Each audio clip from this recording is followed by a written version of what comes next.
جس سے آپ محبت کر رہے ہیں نا اسے بھی پتا ہو کہ آپ اس سے محبت کرتے ہیں۔ اظہار محبت کی جرت بھی ہونی چاہیے اور اظہار محبت کا سلیقہ بھی ہونا چاہیے۔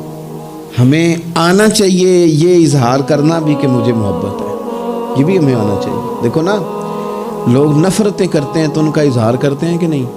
اور مجھے جی یہ بات نہیں پسند، ناراض نہ ہوئیے گا، میں نہیں اس بات کو یہ ایک تو کہنے کی طاقت ہے، تو یہ کہنے کی طاقت کیوں نہیں کہ مجھے آپ سے محبت ہے؟ یہ کہنے کی بھی تو طاقت ہونی چاہیے نا۔ اس نے کہا تھا کہ اب تو دشمن کی اداؤں پہ بھی پیار آتا ہے، تیری الفت نے محبت میری عادت ہی کر دی۔ او بھائی پیار کا بھی تو دیکھے نا، نبی پاک صلی اللہ علیہ وسلم نے وضاحت کی۔ حضور فرمانے لگے جب تم کسی سے محبت کرو تو اسے بتاؤ کہ میں تم سے محبت کرتا ہوں۔ مشکات دیکھیے نا، حدیث موجود ہے، فرمایا اسے کہو میں